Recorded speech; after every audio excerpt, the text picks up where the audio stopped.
And I want you all to know that we are fighting the fake news. It's fake, phony, fake.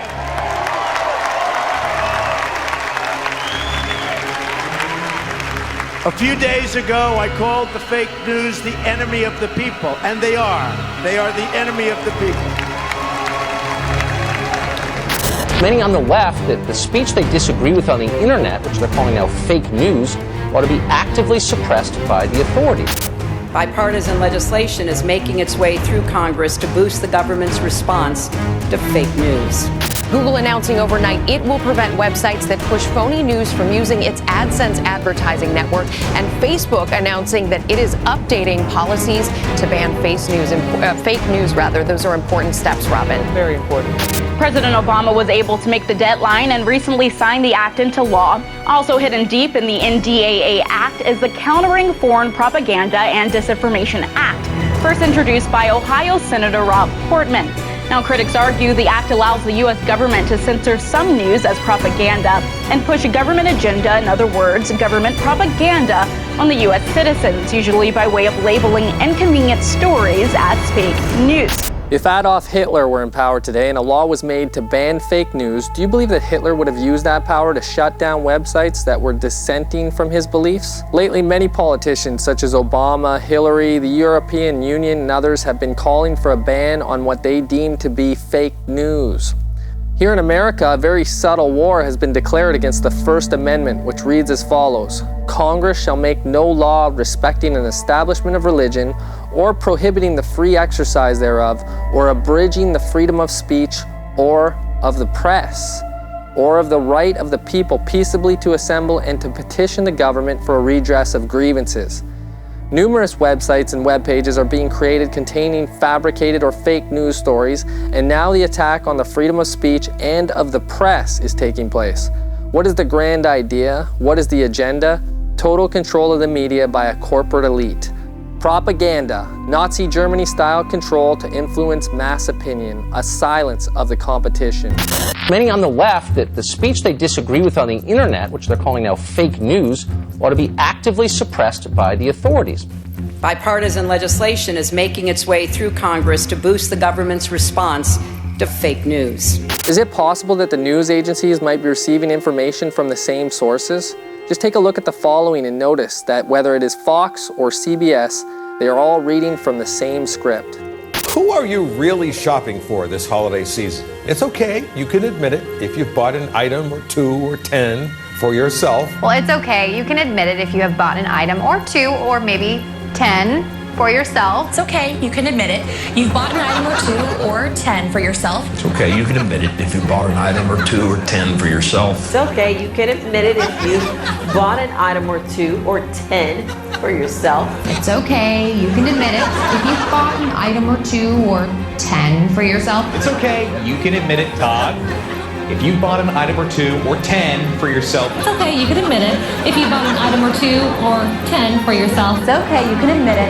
If you bought an item or 2 or maybe 10 for yourself. It's okay, you can admit it if you bought an item or 2 or 10 for yourself. Mike Myers says, yeah, baby. Mike Myers says, yeah, baby. Mike Myers says, yeah, baby. Mike Myers says, yeah, baby. Mike Myers says, yeah, baby. Mike Myers says, yeah, baby. Mike Myers says, yeah, baby. Mike Myers says, yeah, baby. Mike Myers says, yeah, baby. Mike Myers says, yeah, baby. Mike Myers says, yeah, baby. Mike Myers says, yeah, baby. Fake news has been produced by the mainstream media for several years now. In 1991, the justification for the Gulf War in Iraq was based on fake news. The daughter of the Kuwaiti ambassador to Washington made up a story about babies in incubators being taken and left for dead by Iraqi soldiers. The entire story was admitted by this girl to be a complete fabrication after the war was already started. While I was there, I saw the Iraqi soldiers come into the hospital with guns. They took the babies out of the incubators. Took the incubators and left the children to die on the cold floor. It was horrifying. What the world was never told was that the incident had in fact been the work of a public relations firm, Hill & Knowlton, and the girl had actually been the daughter of the Kuwaiti ambassador. Nurse Naira became the mainstream's darling, but once the vote had safely passed, she admitted inventing the whole thing and was actually the daughter of the Kuwaiti ambassador to Washington, lying to get the public to back war. Hundreds of thousands of innocent lives were killed based on fake news done by CNN and other major networks. And what's more is that the fake news continued with CNN reporters reportedly in Saudi Arabia dodging missiles and gas attacks, but in actuality they were filming in Atlanta, Georgia. Is that a missile going out? We're not quite sure. We can't show you anything else than what we're seeing right now. Because of military regulations, we are not allowed to show you where the missiles might be going, what direction they might be flying in, where the airbursts might be taking place. CD, if you need to take cover, I notice that you've got your gas mask in your hands. If you need to put it on, please do so. If you need to take cover, please do so. People are looking up in the sky, scanning the skies to see what they can see. Do we see much of anything out there? Can we see much of anything?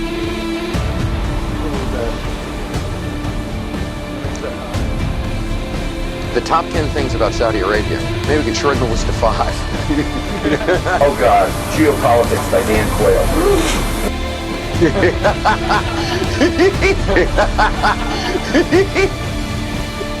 Je suis un journaliste américain. And no major networks reported on this fake news, and there has never been any mainstream news piece done to discredit this fake news by other major networks. Google, Facebook, and YouTube are being petitioned to make war on these fake news sites as they become more prevalent. Yet news networks like CNN are regarded by many as being reliable sources of information. What news outlet do you watch? I try to watch all of them because I know a lot of them have their own opinions on certain things. I watch Fox, I watch CNN, I watch NBC, CBS, things like that. Fox News, local news, ABC, NBC. They were caught producing fake news, and thousands of innocent lives were destroyed because of this fake news propaganda. And this didn't just happen in the 90s. CNN has been caught numerous times hiring actors to produce fake news concerning Sandy Hook, the Orlando shooting, as well as 9/11 and other stories.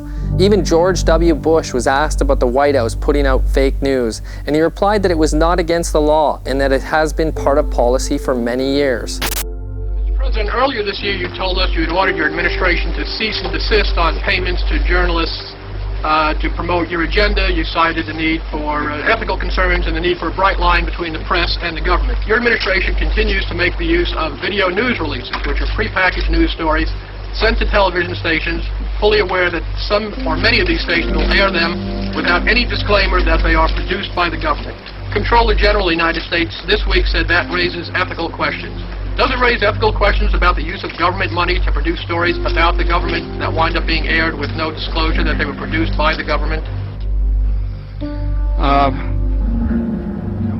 There is a Justice Department opinion that says these pieces are within the law so long as they're based upon facts, not advocacy. This has been a long-standing practice of the federal government to use these types of videos. Is the media being used more for indoctrination rather than information? Is the news being manipulated to promote an agenda? Websites are being created that seem to be flooding the web with numerous fake news stories. Take, for instance, the following news story concerning the Pope being a recent victim of fake news. We are told by this Catholic website that Pope Francis has recently become a victim of a fake news story, and in the article it was said that the Pope was told by God to change the 10 Commandments. Though the story is fabricated and it is from a fake news website, we have to wonder who has created these sites that all seem to be coming out of nowhere. Snopes.com has come out and told us that the story concerning Pope Francis is fake news, and rightly so. However, there is more to this story, as I will get to. The editor of Snopes.com describes herself as an openly left-leaning liberal and has called Bill Clinton one of our greatest presidents. They have been caught omitting information when facts are contrary to their political leanings. And now Facebook and Snopes have decided to team up together to stop what they deem to be fake news by censoring websites that may produce fake news. Today, we're testing some new features on Newsfeed. An item may be flagged in your newsfeed if it has been disputed by an independent third-party fact checker outside of Facebook. 2016 delivered a massive kick in the teeth for the political establishment, and then as part of the blame game, Facebook came under increasing scrutiny for its role in the spread of alleged fake news. So this is what's led up to this development that we're seeing today. In a bid to be more trustworthy, Facebook says that it's now going to be checking the stories that you post on your newsfeed. How are they going to do it? Well, they're going to use third-party fact checkers, and that's where this story gets interesting because, well, allegedly, social media users will be able to flag up any story that they see as dubious or perhaps containing facts that might not be true, and then it's up to these so-called coalition groups of fact checkers, third parties, which include groups like Snopes, PolitiFact, Associated Press, and ABC News, to go through the story and check if it's true or not. They'll be able to mark a story as disputed, effectively put a black mark against it, so that will come up on your newsfeed if they think a story might not be true. Of course, the tricky thing here is the fact that some of these fact checkers have themselves been accused of impartiality. Take the Snopes website, for example. That was accused of a heavy pro-Clinton bias in the run-up to the US election. Well, for its part, Facebook says that it needs to tread a fine line between providing an open and a neutral space and being responsible. Take a listen to what Facebook has to say. We really value giving people a voice, but we also believe we need to take responsibility for the spread of fake news on our platform. Now, why is all of this important to understand? Well, as a Bible prophecy student in the book of Daniel, I understand that the man of sin mentioned in the book of Daniel 7 has to do with the papacy. And in verse 25, we are told that he thinks to change times and laws. Historic documentation from the Catholic Church themselves tells us that they have done this very thing. Quote, "We observe Sunday instead of Saturday because the Catholic Church in the Council of Laodicea transferred the solemnity from Saturday to Sunday." And that's from the Converts Catechism. They said also, Sunday is a Catholic institution and its claims to observance can be defended only on Catholic principles. From beginning to end of Scripture, there is not a single passage that warrants the transfer of weekly public worship from the last day of the week to the first. The Catholic Press, Sydney, Australia, August 1900.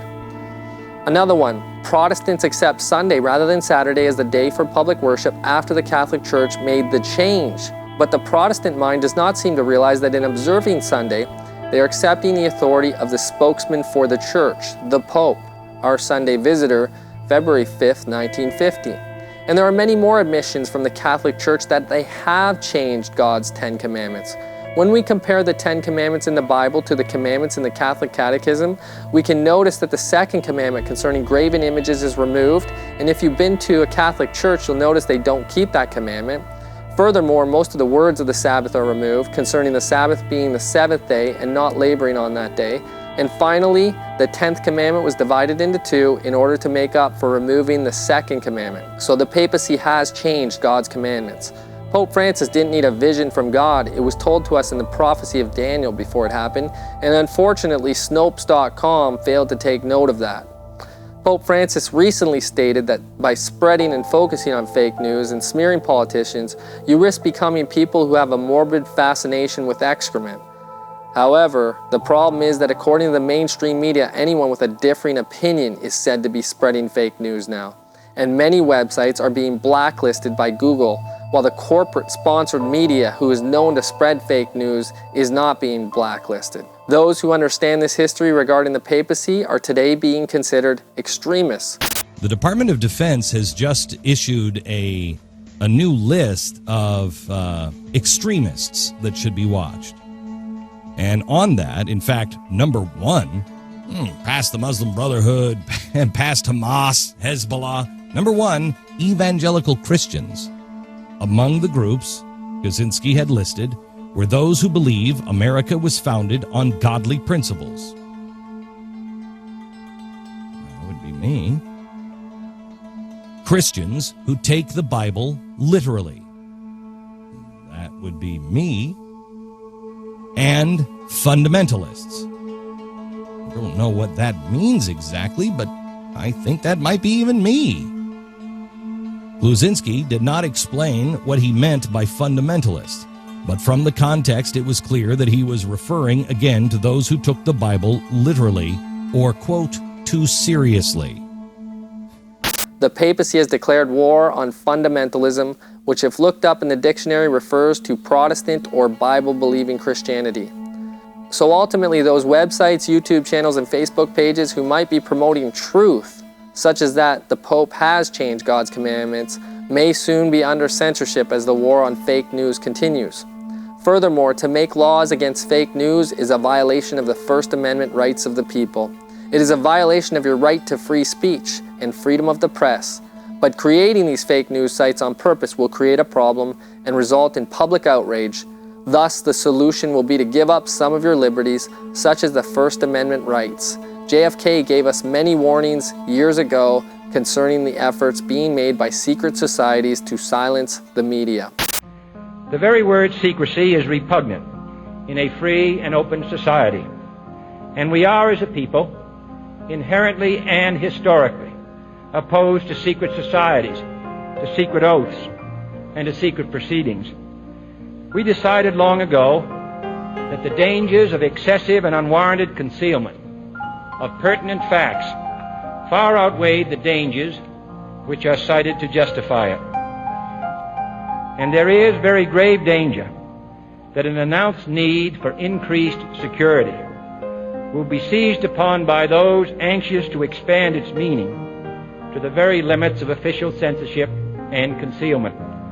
And no official of my administration, whether his rank is high or low, civilian or military, should interpret my words here tonight as an excuse to censor the news, to stifle dissent, to cover up our mistakes, or to withhold from the press and the public the facts they deserve to know. For we are opposed around the world by a monolithic and ruthless conspiracy that relies primarily on covert means for expanding its sphere of influence, on infiltration instead of invasion, on subversion instead of elections, on intimidation instead of free choice, on guerrillas by night instead of armies by day. Its preparations are concealed, not published. Its mistakes are buried, not headlined. I am not asking your newspapers to support an administration, but I am asking your help in the tremendous task of informing and alerting the American people. For I have complete confidence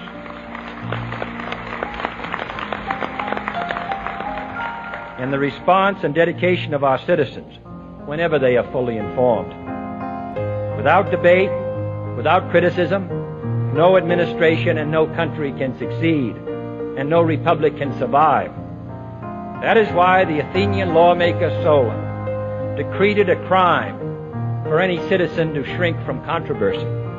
And that is why our press was protected by the First Amendment, the only business in America specifically protected by the Constitution, not primarily to amuse and entertain, not to emphasize the trivial and the sentimental, not to simply give the public what it wants, but to inform, to arouse, to reflect, to state our dangers and our opportunities, to indicate our crises and our choices, to lead, mold, educate, and sometimes even anger public opinion. That government at all levels must meet its obligation to provide you with the fullest possible information outside the narrowest limits of national security. And so it is to the printing press, to the recorder of man's deeds, the keeper of his conscience, the courier of his news, that we look for strength and assistance, confident that with your help, man will be what he was born to be, free and independent.